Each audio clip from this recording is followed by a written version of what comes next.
Welcome back to another Stock Market Open Live. Today, we have, Monday, Jan 8 here. We are just a couple of, 3 days away here from inflation data. That's going to be the biggie. Obviously, this economy is going to heavily rely on being able to keep jobs up as inflation comes down, and the way to guarantee that is by being able to turn the money printer on. As long as we can turn the money printer on, we can survive. Not saying we can't necessarily immediately survive without it. Somehow the markets and the economy still have juice within them, but it'd be a lot easier to guarantee no recession and no pain if the money printer were able to be turned on. So I suspect that'll come as long as we can keep inflation down. And whether it's rigged numbers or not, or whether they are rigged numbers or not, the next numbers that are coming out are on the 11th. So today's the 8th, so that's going to be not Wednesday the 10th, but Thursday the 11th. CPI month over month still looking at 0.2 for the month over month and 0.3 for core, actually now. I want to say that got moved up a little bit. Yeah, it did. The average estimate moved from 0.24 to 0.25. So now it's rounded up to 0.3.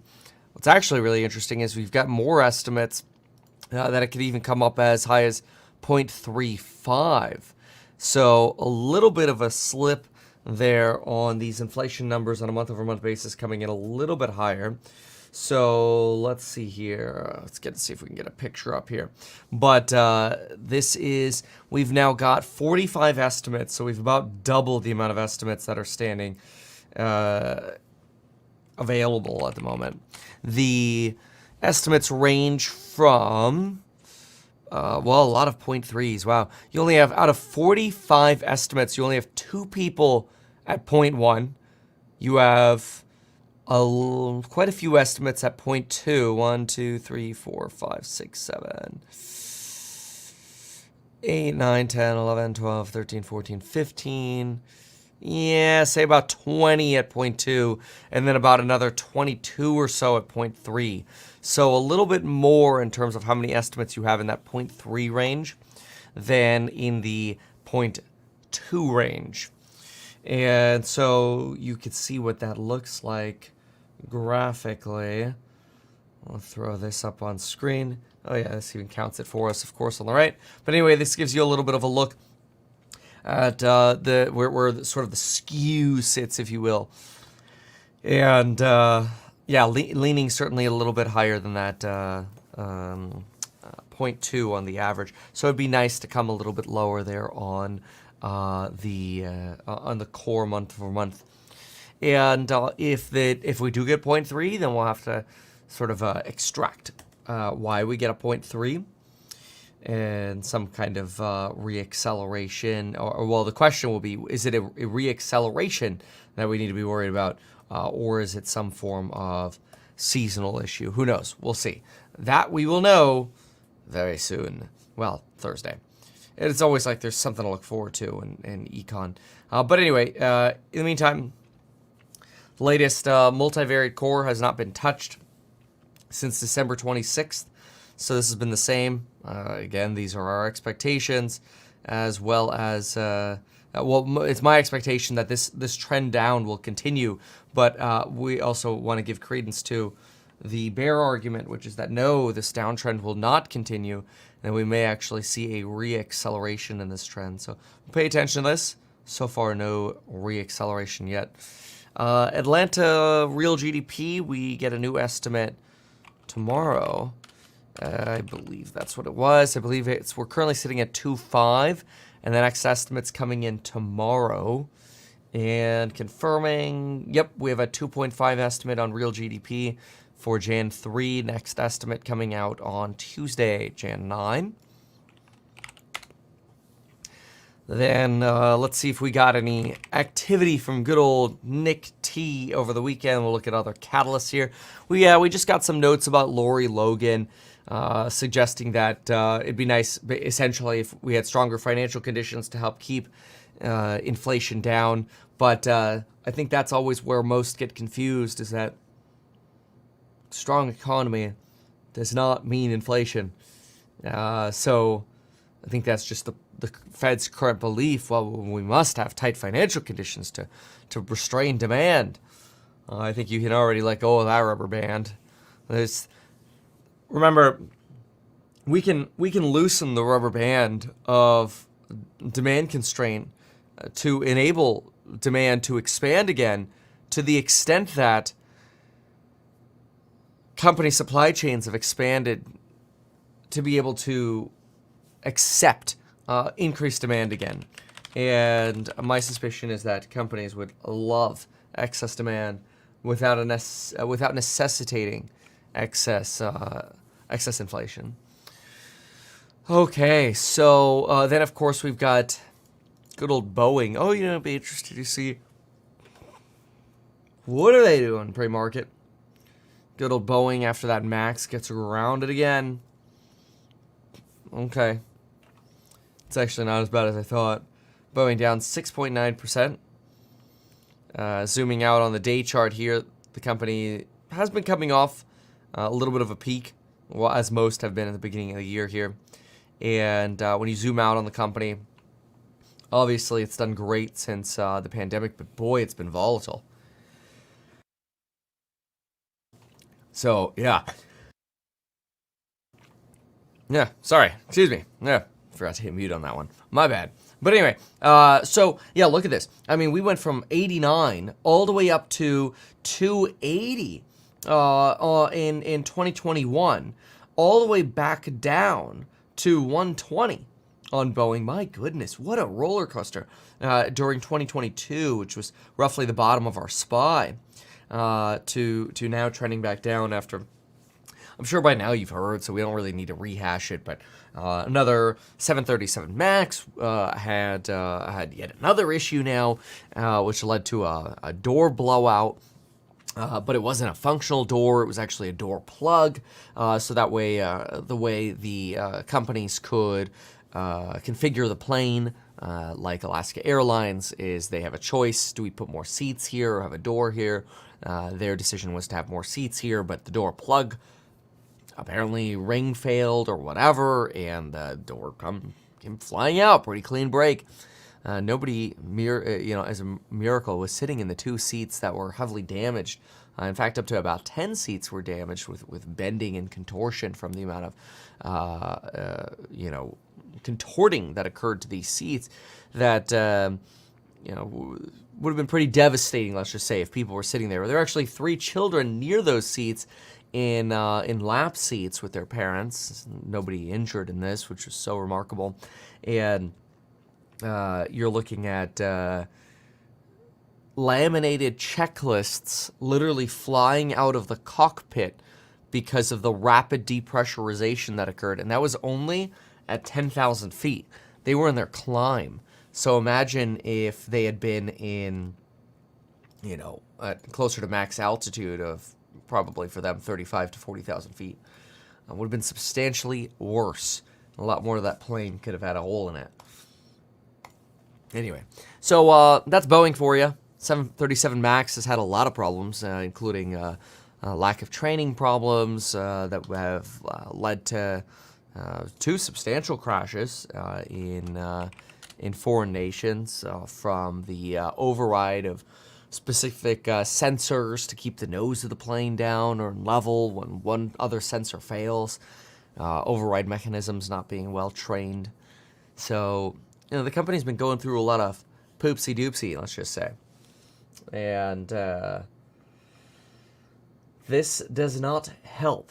And it's certainly sad to see. There's talk about how there's so much competitiveness between Boeing and Airbus that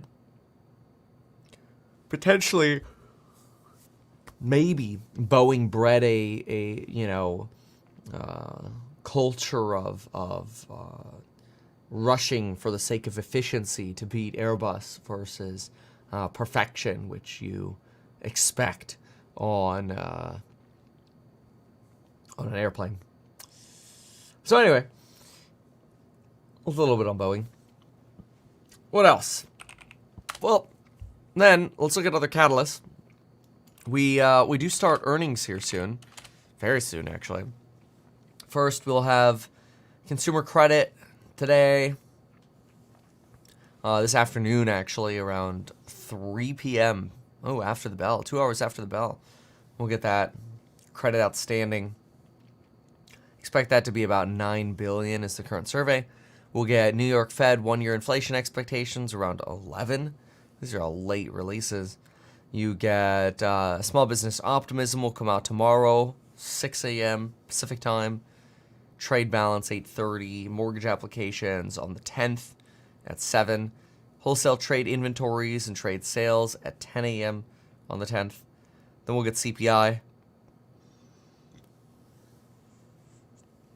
That's interesting. In the same moment we get CPI, we'll also be getting continuing claims. I guess that makes sense. The 5:30 Eastern release.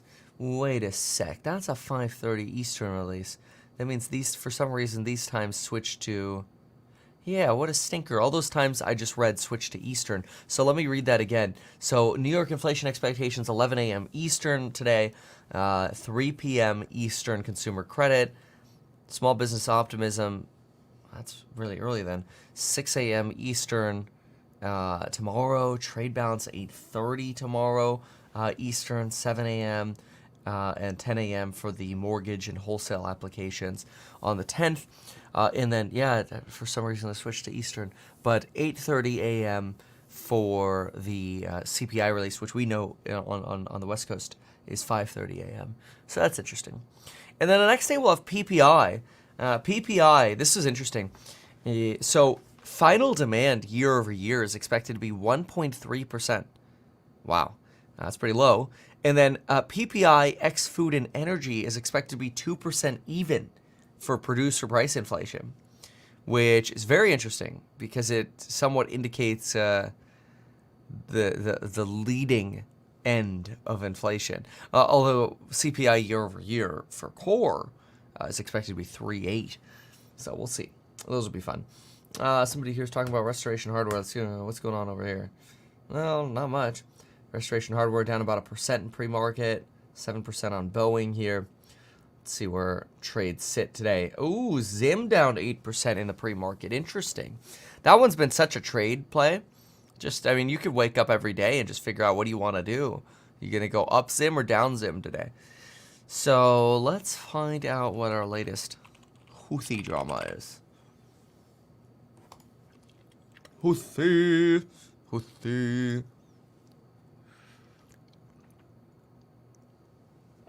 Shipping shows signs of panic as Houthis menace key trade lane. That don't sound bullish. The longer this nonsense goes on, by the way, it's bad because the more inflation you create. So not great. Now, it's a producer-led inflation. Freight is not a consumer-led inflation. So remember that the type of inflation we measure is not necessarily the type of inflation that we have to experience. So in a bizarre way, federal governments can and central banks can print money. But if we don't measure the inflation that they create, do we actually have that inflation?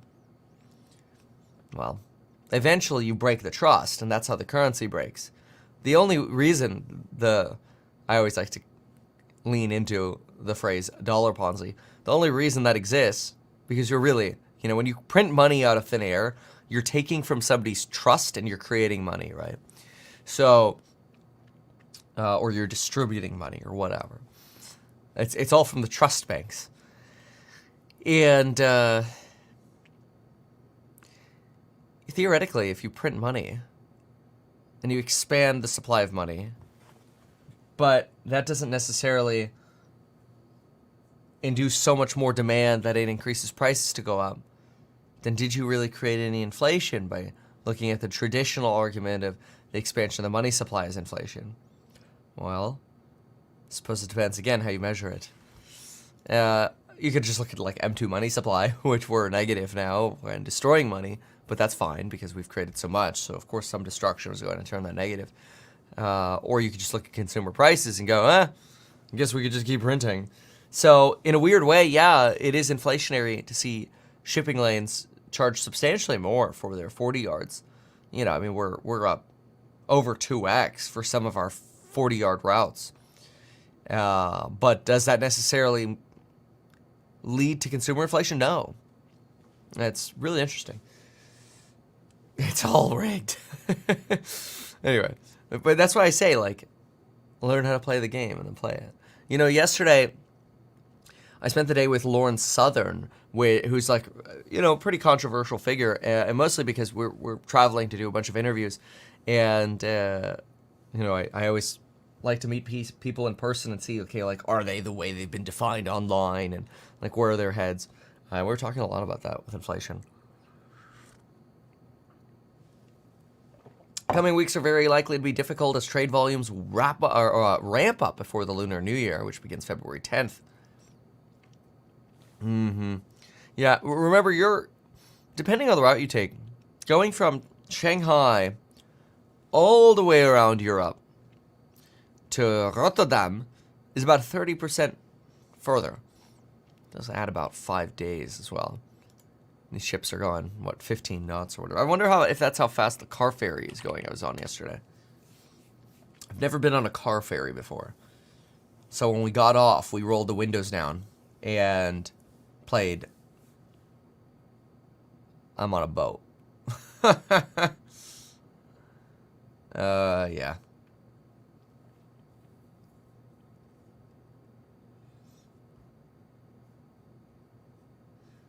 So let's see what we've got going on in the market here. We've got, look at Zim crashing right now. I mean, it just, look at that. It just went from -8% to -16% here in the pre-market. So somebody decided to wake up and start shorting. I would expect that to rebound. I don't understand why it would. I mean, unless there's news on it. Let's see if there's pending news on it. Because that kind of plummet is a little odd. I mean, somebody could have woken up with a volume here and started shorting, and that's fine, but that doesn't mean that's what the entire market thinks. Nope. There's no Zim news since January 5.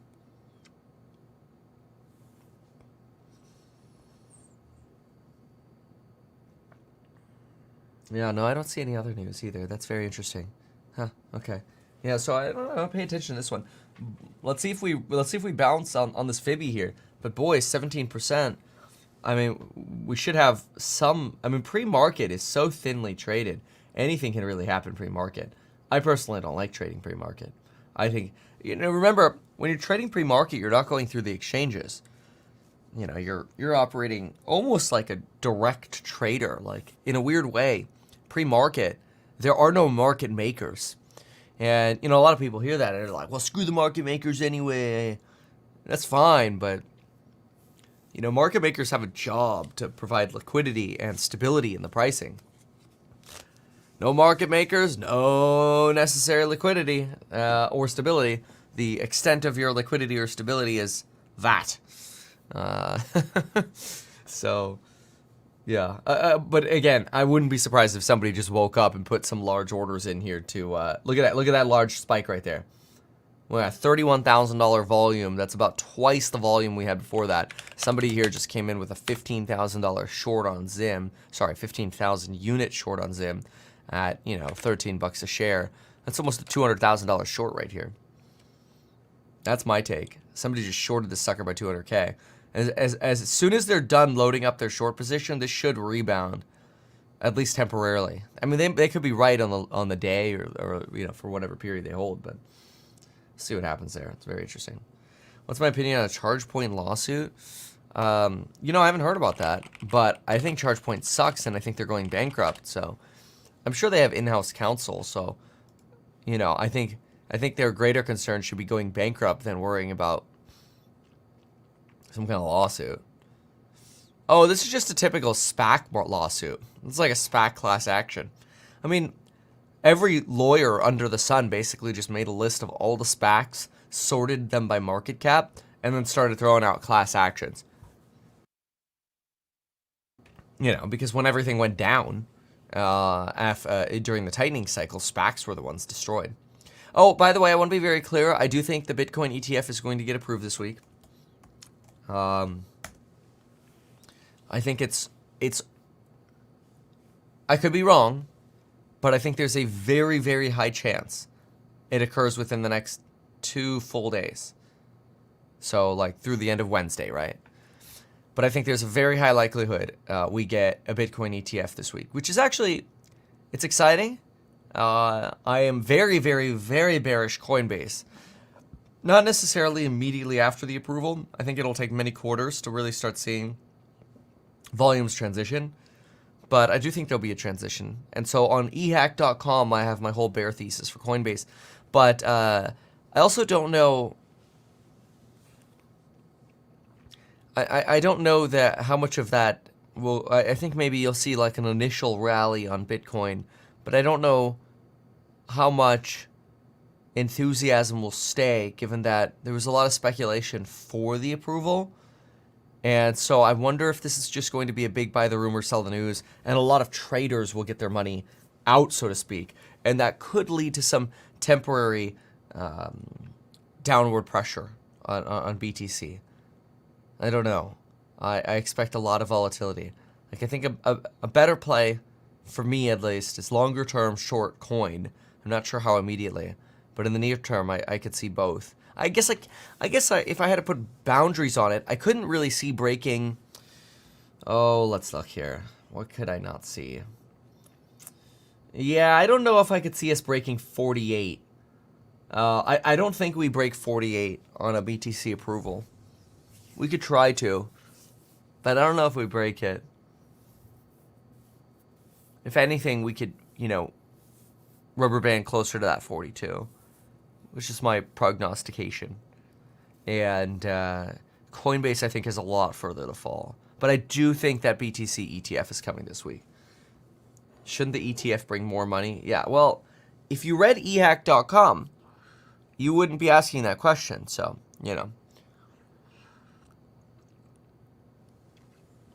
It's okay. It's okay. It's okay. We can go look together. I know. Maybe, who knows? Maybe you're like, hey, man, I'm listening to you because I don't want to read. That's okay. Look, here's my ETF piece, and I have a bunch of numbers here. But the gist of it is that the vast majority of Coinbase revenue comes from retail trading, retail customers, not the pro customers. The institutions don't get ripped off like retail does on Coinbase. And so if retail wakes up to that they're getting ripped off on Coinbase trading by not having an institutional account, then they'll move to an ETF. And if they move to an ETF, then trading volumes at Coinbase will plummet. And I don't think it's like an all or nothing thing. There'll still be people at both, but it'll be very interesting. Very interesting is what will happen. I don't know who Craig Wright is. I see my first Lucid building with 4 cars behind gates going towards Lake Tahoe yesterday. Oh, that's awesome. I was actually in Vancouver, and they have a Lucid store there, which I used to own a Lucid, and then I gave it away. Why only focus on inflation versus deflation, but never acknowledge the possibility of stagflation? Well, it's actually not true. I do acknowledge the possibility of stagflation. In fact, I regularly bring that up. The reason it comes up less often is because I don't see the inflation part of that. I see the stagnating part of that, absolutely, but not the inflation part of that. Show me where you see the inflation for real, and I'll analyze it. I have that challenge for everybody, and usually when I make that challenge, people actually send me stuff, but nobody's sending me evidence of inflation really picking up again. And we already know. Okay, we've talked about this a million times. The ski resorts, aerospace, 5.56 ammo. Okay, that's like the extent of it. But in terms of companies actually wanting to raise prices more, I'm just not seeing it. So, insert random words, then add inflation. Yeah. Do you think there will be an options chains on the spot ETF? Yeah, eventually. That might take 30 or 90 days for those to pop up. But yeah, of course there'll be options on the ETFs. Absolutely.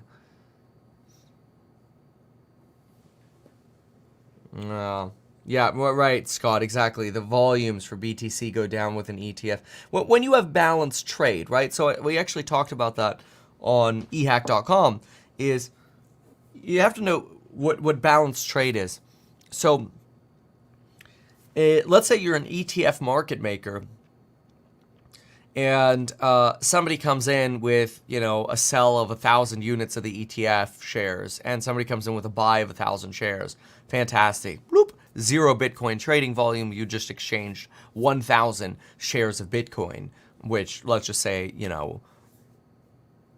well, the shares are going to be probably less. The shares are probably going to be based off $20 or $25.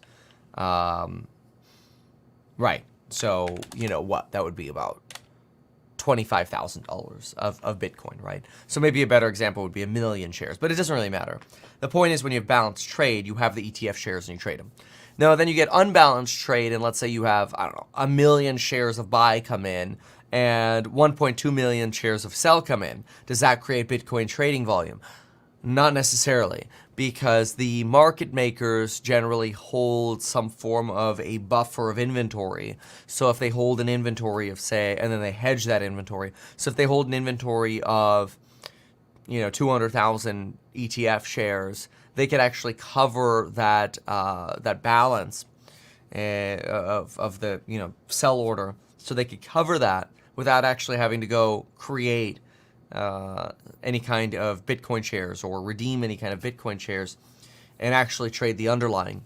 So market makers will actually somewhat create as like a for those chip people. I kind of think about it as almost like a capacitor, like a cushion of electricity. Or like maybe more relevant would be like the airbag in a car. You've got this cushion, this buffer that ETF market makers will create, and of course there's money in that. There's money in market making, so there is a reason to have that cushion, but it also does facilitate more stability. Hopefully, it'd actually be nice to see Bitcoin a little bit more stable. But then again, there are a lot of people who are like, no, I like the volatility because that's how it's going to get to 500K. Like, I don't know. I'm not that optimistic. But who knows? I know that there is this belief, this truly held belief that, well, it's limited supply, so the price can only go up, right? I actually don't think that's true. And I'm one of very few people, so I realize I'm very lonely in that idea. But I'm one of very few people who argues that just because something has limited supply does not mean its price goes up forever. And one of the desirable features of Bitcoin has actually been its volatility for trading. And I think some of that volatility actually goes away with a Bitcoin ETF. We'll see. But in the meantime, I think over the next 2 days, people will be very excited about it. And the Bitcoin ETF will probably be approved by Wednesday. If I had a surefire way to bet on it, I'd probably bet on it. I would put my confidence in excess of 90%. But again, who knows? You're up to, all it takes is one phone call from a senator. I feel like, we got this new lawsuit coming out that's going to stay everything. I don't know. So anything can happen. Still wonder what's going to happen with the SEC lawsuit with Coinbase. But, yeah. So those are just some thoughts. Okay, great. So let's see if Zim ended up rebounding at all, because that was, no, not yet. And Boeing is still down 7%. Let's see what some folks have here.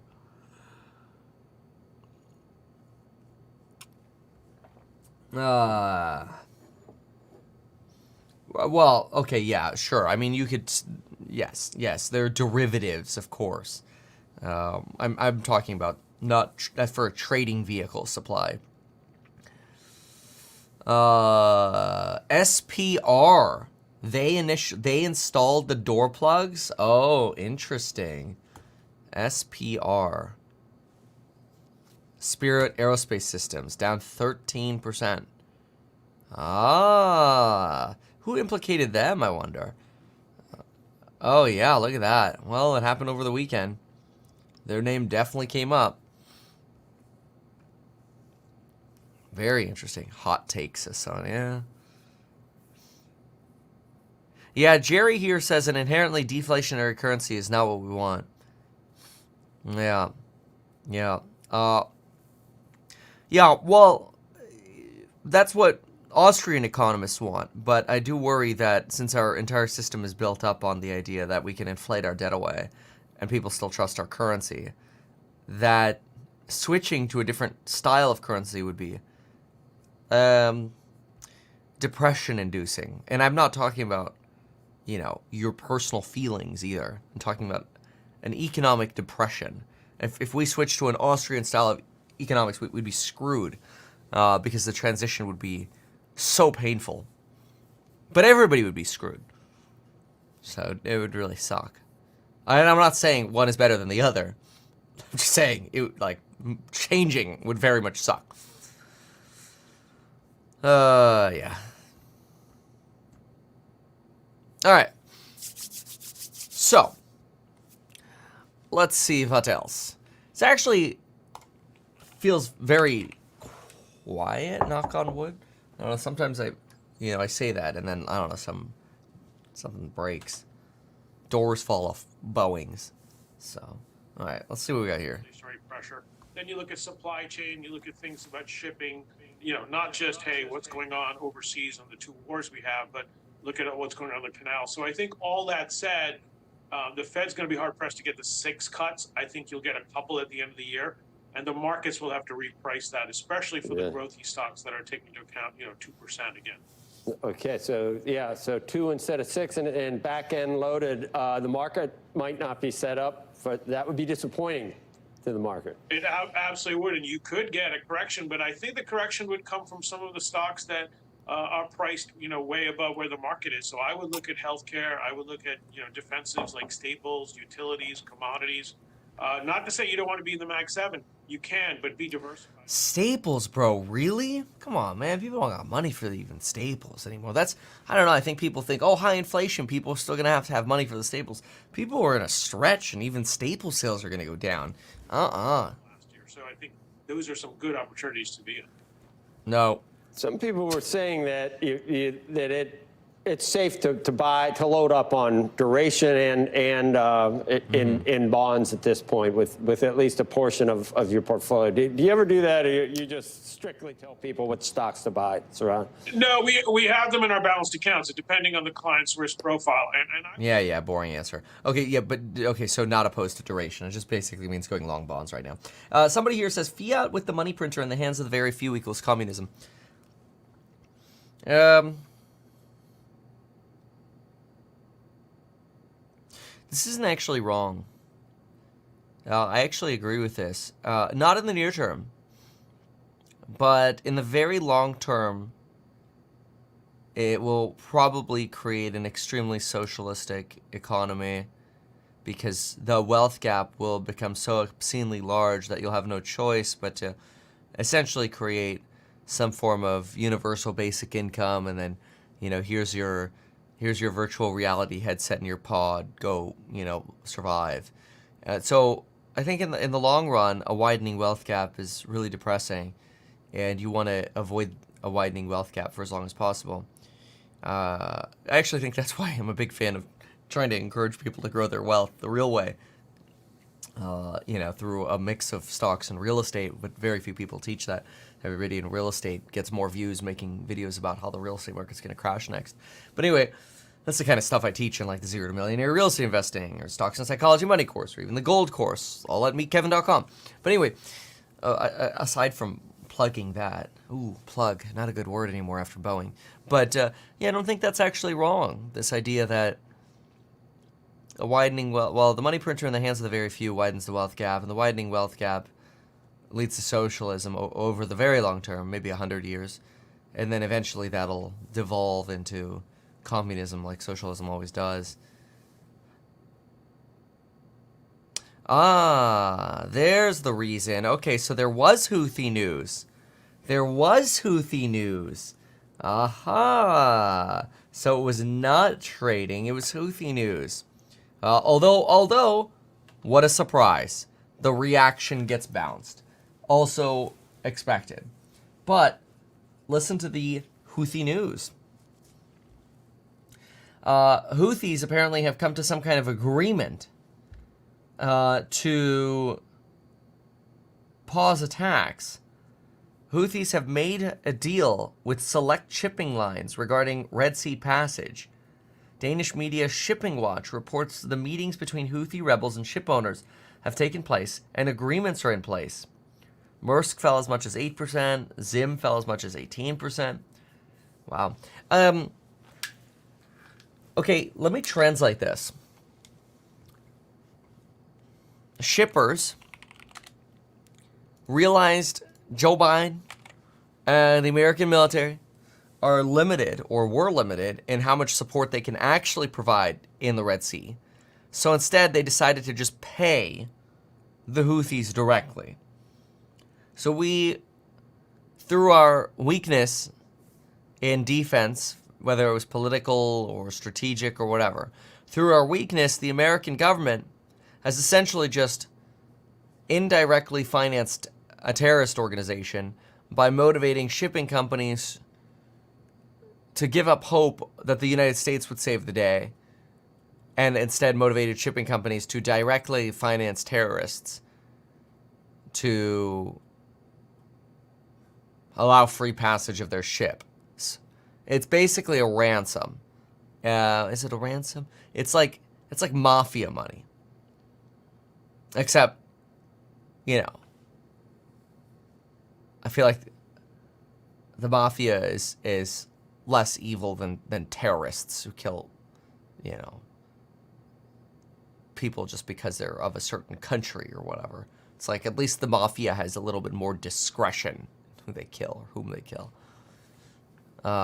If they do, I don't know if they do. I don't know any mafias. But anyway, that's just rambling. So, very interesting.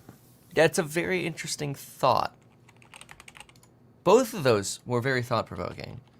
Money printer, eventual communism. How interesting. And the shipping deal is essentially the financing, the indirect financing of terrorism. Huh. Interesting.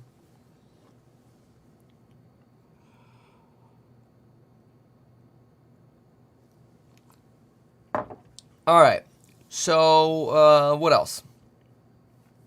Am I purchasing land? Land is a horrible investment unless you're like a farmer. We call land an alligator. You can't rent it out for even half off. It just takes your money.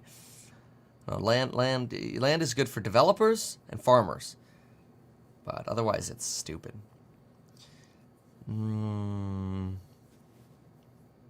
Blackmail. Yeah, that's the way to put it. Is that what I said? Blackmail, ransom. Right, as opposed to ransom. Yeah. Chinese state-owned shipping giant Costco suspending shipping to Israel through the Red Sea as tensions rise. Yeah, they haven't paid their ransom money yet, or their blackmail money yet, or whatever you call it. Their Now, here's somebody who's been watching too much Sopranos. Their protection money. Yes, this is not blackmail. It's protection money. Oh, wow. That's a good one. I like that. That's a good throwback. This is a great line. Powell in the 737 Max. Just close the fucking door. Close the door. That's a good one. Oh my gosh. That's a meme. Somebody asked, what are my thoughts on becoming a developer? Do it. I live in a third world country. Should I invest in rental properties? My country protects renters, not owners, so it's easy for someone to take the rent and don't pay, and takes you 2 years to evict them. Well, I mean, I don't know how bogged down your court systems are. That sounds pretty bad. But usually you should be able to minimize your pain with tenants by increasing your tenant leverage. Something we actually talk a lot about in the Do-It-Yourself Property Management and Rental Renovations course. Everything that you do when it comes to being a landlord, and everything that we do when it comes to house hack, for example, is what can we do to increase our tenant leverage, since generally possession is most of the leverage in a real estate negotiation. But there's more you can do. A lot has to do with credit, finances, or local reputation, or otherwise. So, I don't know about your country, especially since you didn't mention it. But yeah, I'm a big fan of when people are discouraged about buying real estate in certain areas. Sometimes that's the perfect time to buy real estate in a certain area when nobody else wants it. So, Bloomberg Intelligence this morning has a piece, and they say that inflation, not growth, is the stock market's biggest risk. An upside inflation surprise still has the potential to rock stocks world more than a downside growth shock in 2024, as valuations reflect rate expectations and margins are largely the only bright spot in earnings forecasts. Yeah, that's true, some kind of profit expansion. Yeah, but Spain's not a developing country. So, as valuations reflect, yeah, okay, fine. Sell-side consensus does not likely reflect what is being priced into stocks. No earnings recovery being projected. Yeah, well, I would agree that rising inflation would be bad because you potentially risk de-anchoring people's impressions that inflation is going to continue to trend down. And it could take 3 years, really, for people's inflation expectations to actually really settle down. So it's a very long, boring path. I mean, the way you think about it is like from 1982 to 1985-ish. That's really when you started seeing people realize, oh, okay, all right, inflation's going to go down.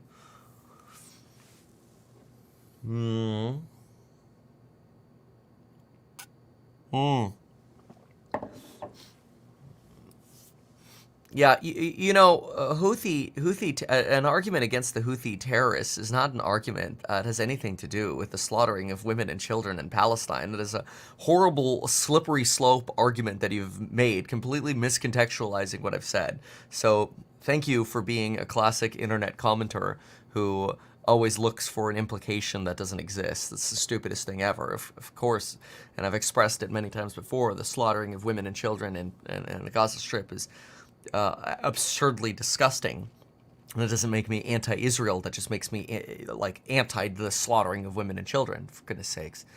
But that's the internet for you. People hide behind their veil of anonymity and then hear what they want to hear. That's stupid. So... Yeah, a lot of people, by the way, just looking at some of the comments here, have really enjoyed the courses. There are a lot of people I meet in person who come up to me and thank you, or say thank you, because of the perspectives that I give are very, very different than what you get in sort of the mainstream finance world. And I think that's, to an extent, the perspectives that I provide here on the channel are just also very different than what's your general sort of mainstream thesis. And obviously, I think my perspective is a tool for building wealth, and a lot of people have found that to be very true. So let's see here. No, having your tenant mow the lawn is not leverage. Thoughts of becoming a real estate agent in Chicago or keeping my 100K job? How about do both? Apple Pro Vision on sale Feb 1, really? Oh, Feb 2, okay, really?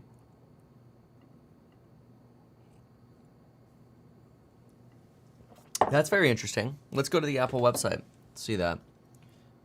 Well, that's as promised, actually. Oh, whoa! It's actually pre-order starting in 11 days. No way.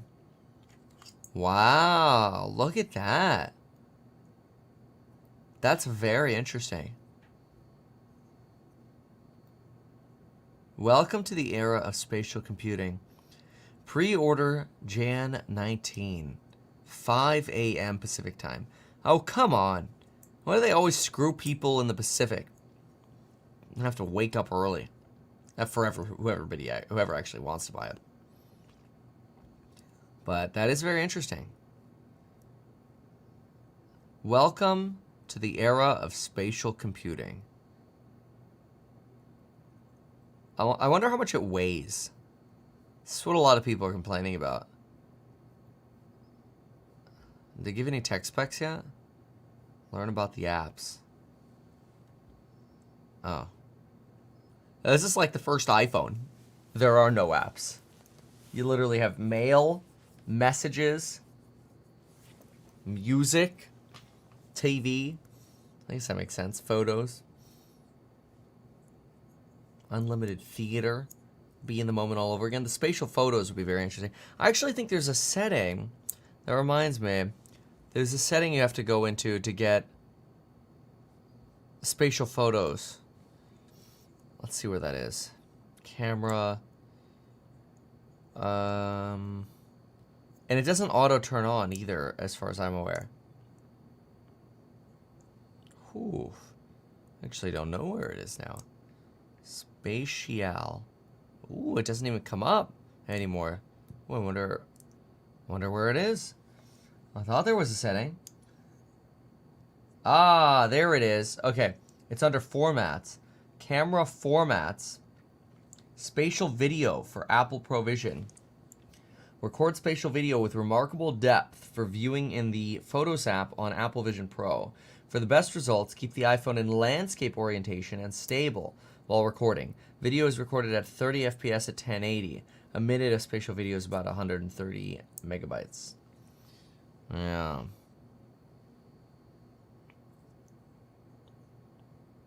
Interesting. Okay. So it sounds like no 4K yet on spatial, which that's actually interesting. I thought they would shoot that in 4K. Yeah, how much does this sucker weigh, though? Look at that headband. That's pretty huge. That honestly looks like the band you have on the AirPod Pros. And it's very comfortable, actually. Light seal. Oh, okay, that's for, like, physical light. Or, like, visible light. External battery supports up to 2 hours of use and all day when plugged in. Oh, it's just a magnet. So if it's like the Apple Watch magnet. So if you get up, it disconnects. Oh, that's a good idea. But then it turns off. Well, I guess it beats like yanking it out of your wall.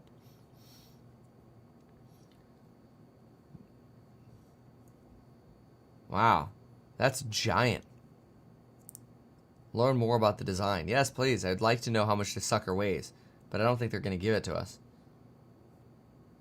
No. Nope. Nope.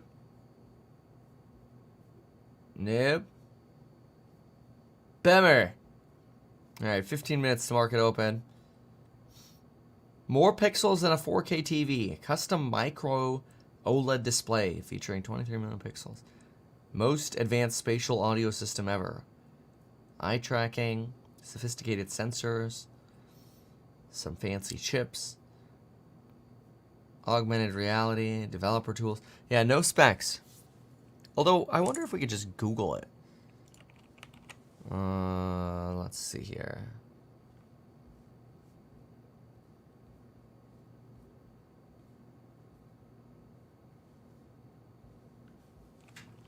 Apple Pro Vision headset. Weight.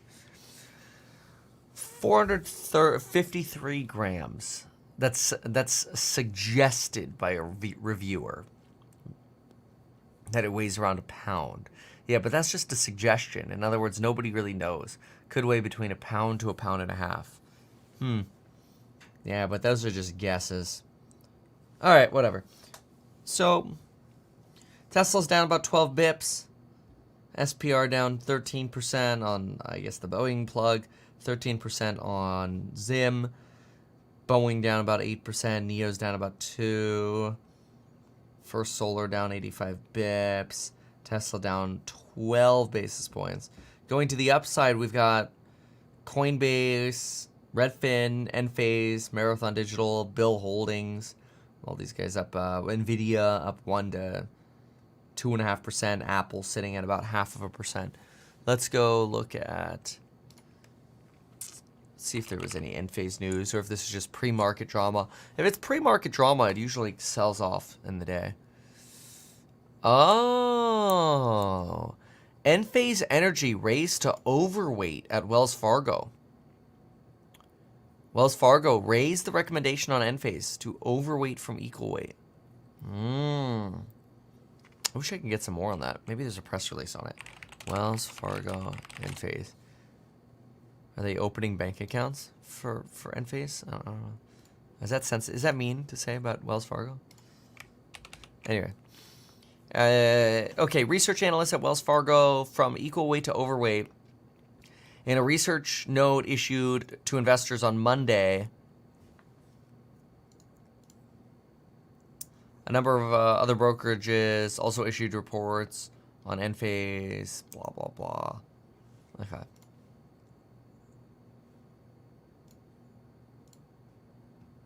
Well, that's interesting.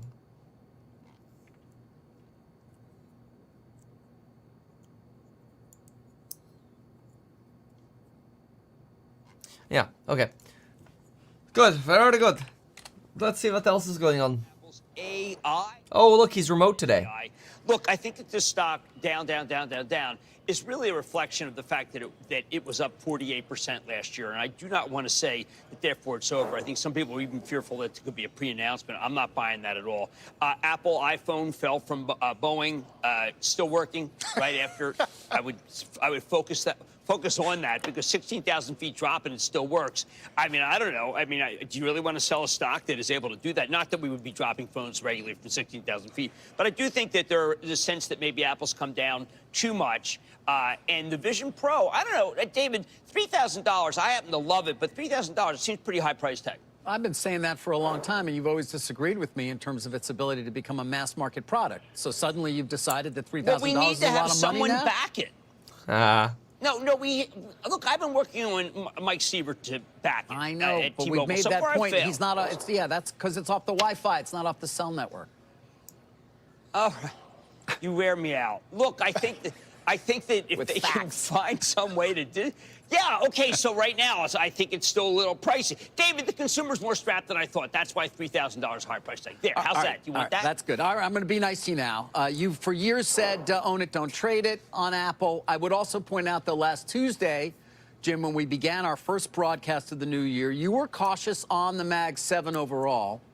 And you'd said, hey, you know what? Time to maybe take a little off the table. Not sell your entire positions, but just be more cautious, perhaps. Not a bad call, given that 3% decline we saw last week. Do you still feel that way?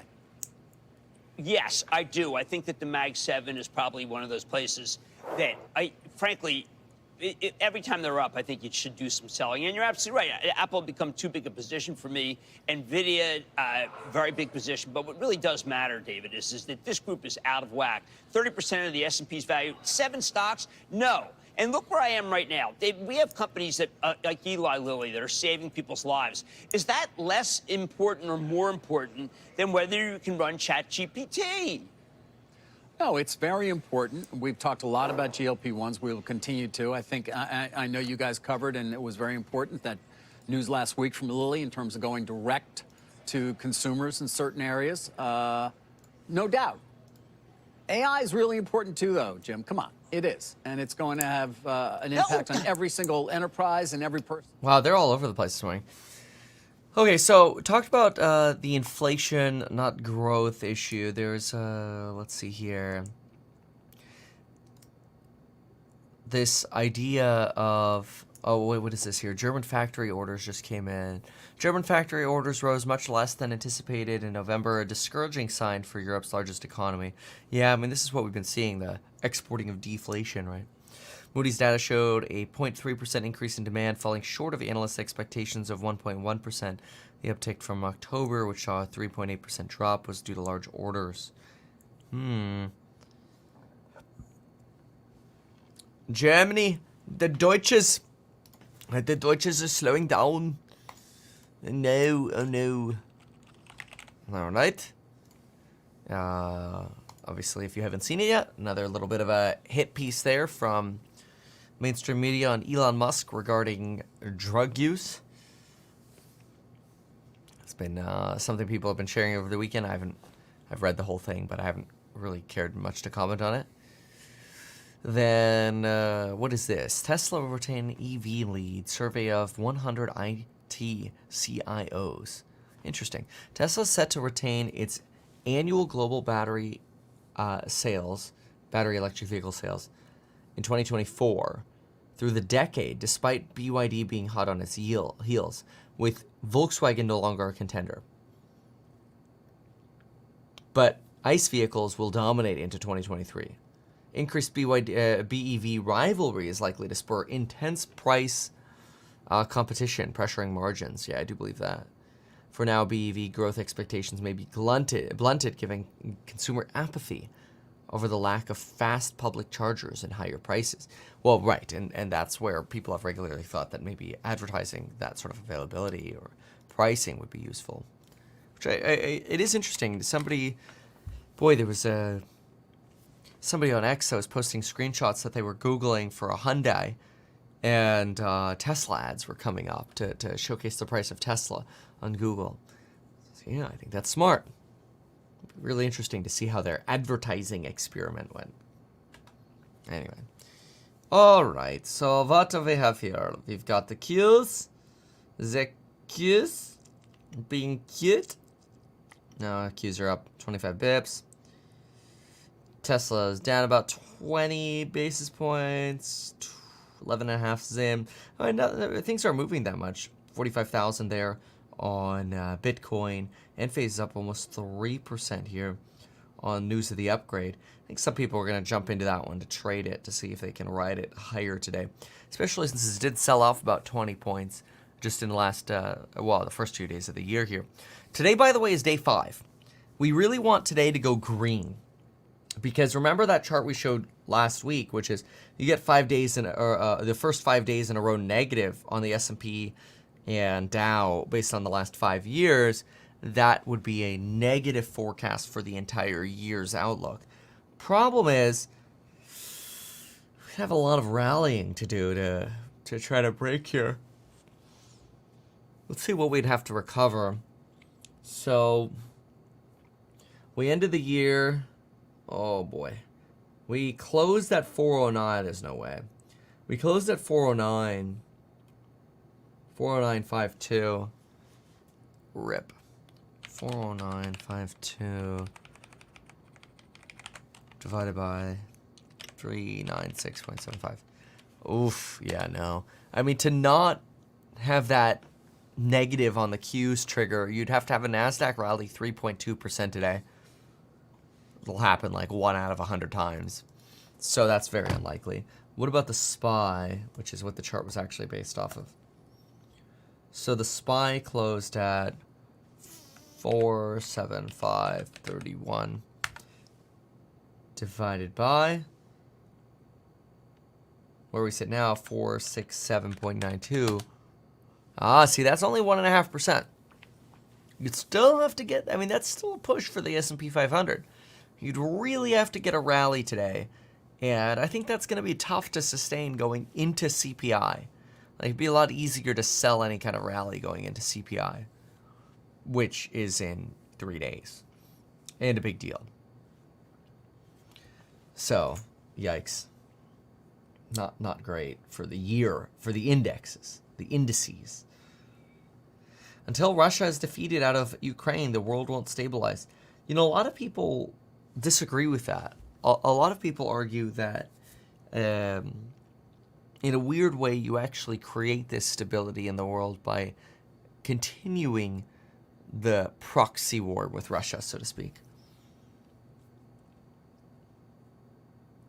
Yeah, that's one of the reasons we saw Apple fall last week, was this iPhone sales warning in China. Somebody here suggesting it might be as much as 30% year over year, especially as iPhones were banned from certain government jobs in China. Tips on a 1031 exchange for commercial real estate? Yeah, don't buy crap just to save taxes. Yeah, Archer Aviation. I don't have a lot of optimism on these noisy EV helicopters, basically, transporting people.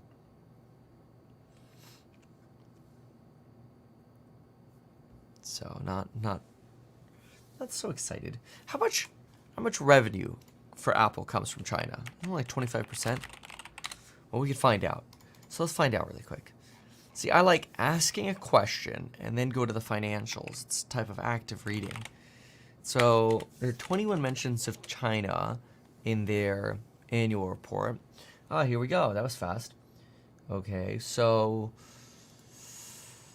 ooh, a little less. Might be closer to 20%. Greater China, 72559 divided by 383285, 18.9%. And then, you know, cell phones might be 50% of that. So when you see a 30% decline, you're really talking about a 30% decline of 9% of their income, which would be more like a 3% decline for the company's sales. Yeah, kind of fun when we multiply percentages together.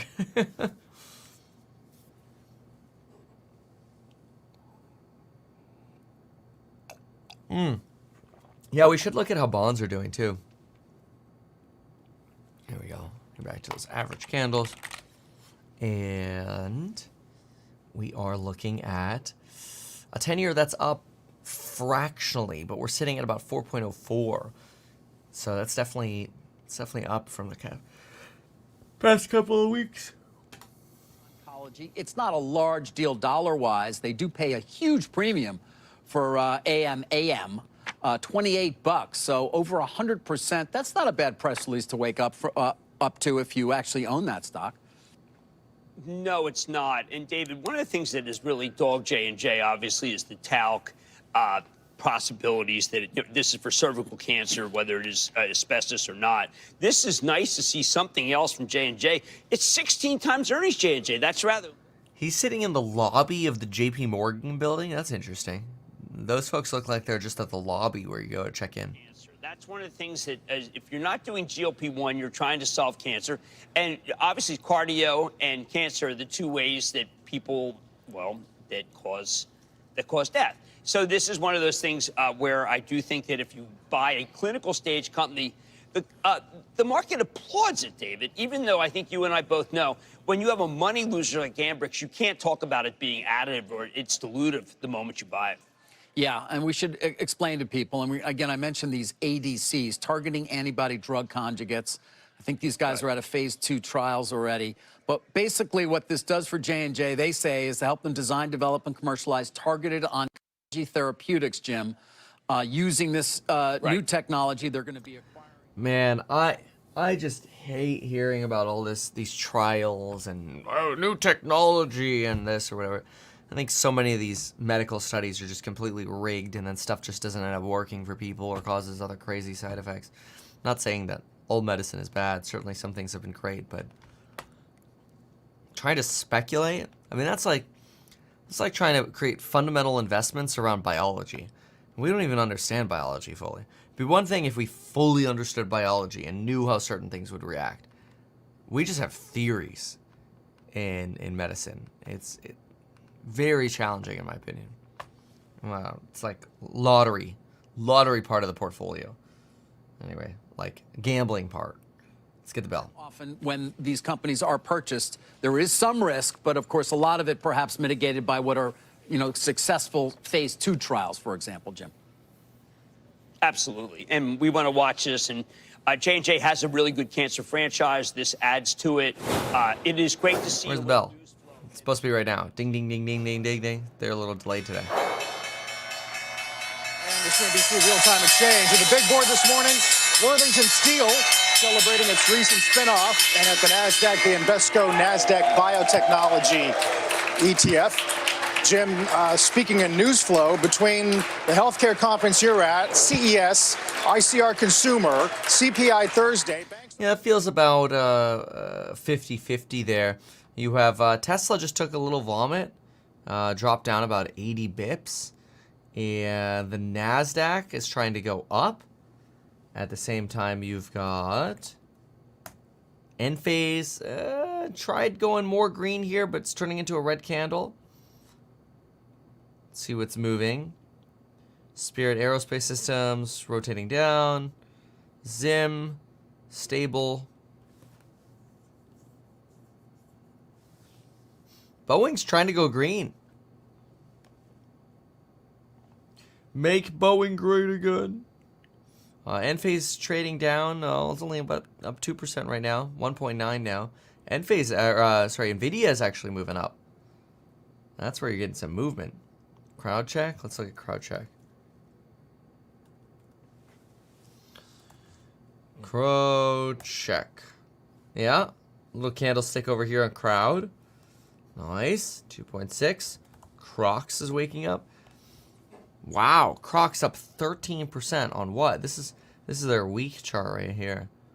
But if I go to the 1 min, yeah, you must have had some pre-market news. Let's see here. Crocs. I don't know. I've never tried the actual shoes.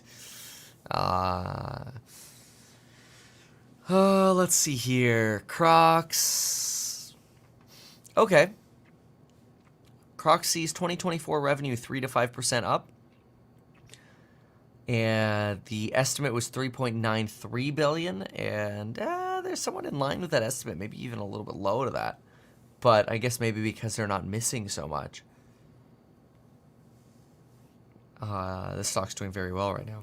Up about 14%. Oh, a lot of people seem to love Crocs. Oh, that's interesting. I don't know. Like, I'm visually scarred from a teacher in high school wearing them.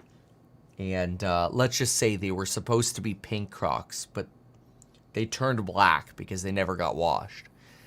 And so I think I just have like this mental aversion to when I think of Crocs. I think of that teacher and the really filthy shoes. And I just can't help myself. But feel bad. So anyway, okay. All right, Tesla doesn't know what the hell it's doing right now. Enphase gave up almost all of its gains on that Wells Fargo upgrade. Crocs, we'll see what it's doing. Bitcoin just over 45. Looking at the downside, Spirit Arrow, Zim, Boeing 12, 11, 8. Next, you got SunPower all of a sudden down 4.9. Makes me wonder if they got like a downgrade or something like that. To sort of offset the good over at Enphase. SunPower, let's see. SunPower cut to SunPower cut to underweight. So they overrated Enphase and underweighted SunPower. Wow, of course. Of course they did. Knuckleheads. Within the inverter market, they're playing God. Tesla, though, gained the lead. All right, let's listen in here. Oh, absolutely. And I think that, again, if you're one of these companies that has a Boeing Max, you mentioned how long it takes to check out whether something's wrong. Again, there are no alternatives because Boeing and Airbus are sold out for years. And there's just been such tremendous demand. The stock can be down, of course, as Phil said, because the deliveries, which are what everyone was so hopeful for the Max, have to be slowed. But you know what, Carl, in the end, when the stock settles maybe around 215, 220, you got to buy it because it is a great year for transportation already, and I think that continues. Although, Jim, Bernstein today, as we mentioned earlier, cutting Southwest to underperform 24. Their point is that the discount airline model is clearly not working. Everybody's going premium. Got an upgrade of American and Morgan Stanley on that same note. I just wonder what you make about the pricing dynamics within the industry separate from the MAX. Well, I think that Phil was talking about what you actually need fewer plays. Yeah, boring. Zim now down about 14%, getting a little bit of down pressure here as well. While the Nasdaq's going up. I mean, the Nasdaq's just been so easy mode. Oh, Tesla just lost Lydia. But the Nasdaq has been so easy mode. Look at this on the week chart. It's just the beginning part. This is just the beginning part of what I think is that volatile Nike swoosh. I know people are kind of tired of me saying it, but that's just the beginning. I know it looks like a U or a V. I'm convinced it's just the beginning. So, like, you'll press the month chart. Come on. There we go. You'll press the month chart. And do you see what I'm saying? Like if this goes to, or should I say when this goes to 658 on the NASDAQ here, people are going to go, damn, Kevin, we thought things were pricey then, but look at that Nike swoosh. I don't know. It's a thesis. All right. So Palantir's back up 175. Affirm's up 2.3, 2.3. Bill. Nvidia is holding on to that 1.5. Zim's falling. SunPower's bobbing around 3.5 now. Tesla doesn't know whether to be positive or negative 10 basis points after the Elon drug accusations. And Enphase basically gave up all its gains with the exception of about 70 basis points. All right. Honestly, I think it's time for coffee. You know, I usually stay here a little bit longer, but I think it's coffee time. Long weekend.